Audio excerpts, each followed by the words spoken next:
Hi and welcome back. Today I'm going to show you how to prep your print for a product, but also visualize it on a product before you do that. One big question I always have for students when we get started is, what is your print for? And in this case, this large format, oversized monarch butterfly print is supposed to be an all over for this hoodie.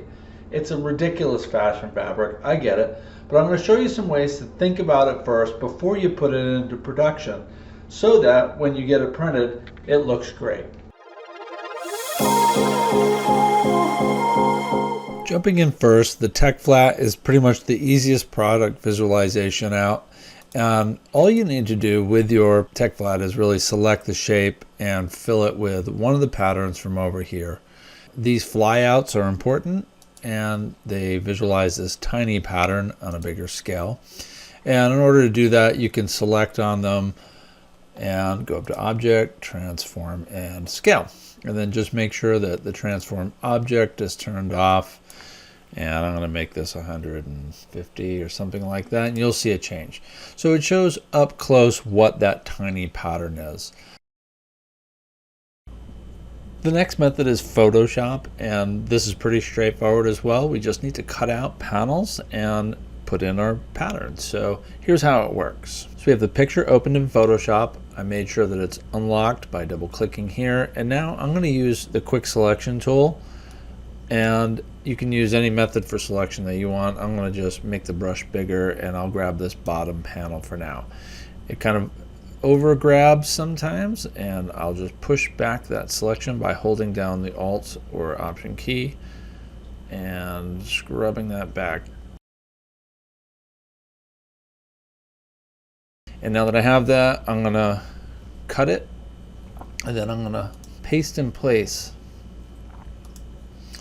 Sometimes you get this little outline, and the easiest way to deal with that is just make a new layer, put it underneath, grab your paintbrush, get a similar color to the background, and just kind of paint out a little scrap section there. And it fills back in seamlessly. So now let's go up and add our pattern. I'm going to place it above the piece that I just cut out. Right click it, and then create clipping mask. And that looks okay, but it's kind of fake looking, so we'll go in and change the overlay to, for this one, soft light. You'll just need to experiment, depending on if your garment or your product is light or dark. And I'm going to do one more thing to make this a little bit more convincing. Depending on the area you're in, you may need to burn it. So I'm going to come over and grab the burn tool. I'm going to select highlights, put my exposure at about 55, and then I'm going to make sure that I have nothing selected. So if deselect is an option, just click it. And then I will click in here, and it will say, do I want to rasterize? And I will accept. And what that does is it burns in some of these shadows a little bit. I would also choose a soft brush, so something that has total low hardness, and you can even set opacity a little bit lower.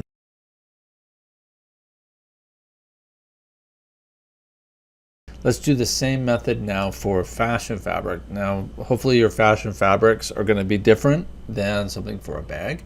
And in this case, I've already pre-cut out the dress, and I've left her hand in there. And this one's a little more tricky because the hand will have to go back in afterwards. And then I brought in a pattern. If I right-click that one and create a clipping mask, it looks okay. And then I'm going to change the opacity of this one. I'm going to bring it down. And I want to see some of those wrinkles. With this option, we now want to go up to Edit, Puppet Warp. And it creates this mesh. Let's add some pins. They're like push pins. And I'm just going to put a few around the perimeter. And what this lets me do is kind of warp the pattern in certain areas. And I know that there are some wrinkles in the dress right along the center. And I don't want to do too much of this so it looks real fake. We just want it to be convincing. Hit enter, and now you can see that that pattern gets interrupted along that section. Now we can do the same thing with the burn tool. Grab the burn tool, go to highlights, and for this one, I'm going to go real low. click it, asks to rasterize. And I set the opacity or the exposure really low because I just have such light fabric that it will show up and it will look like you kind of took a flamethrower to it. So if you go a few times over here and there, it will make more sense. One other thing we're going to add to this are highlights. Grab the Dodge tool now. Make that brush a little smaller. Select the range for highlights here. Go up and crank the exposure a bit. And now, just in some of these areas, I'm going to pull out highlights.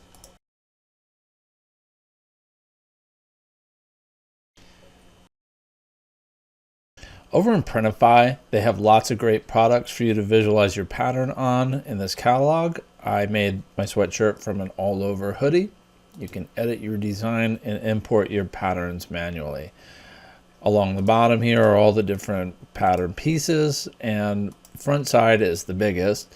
Over in the info panel on the left here, you can see the size of the pattern that you're going to need. So mine needs to be about 4,600 pixels. I make it a little bit larger. I took a screenshot of this and brought it into Photoshop to visualize what that's going to look like. Over in Photoshop, you have your pattern. And if you did the Photoshop method for making your repeat pattern, you can double click on it and you can change the scale up or down here. And that repeat works on the sweatshirt. So if we come up to Image, Canvas Size, I made mine the biggest size that's available, and that's the front panel of that sweatshirt. And it's a little bit less than 4,600 pixels.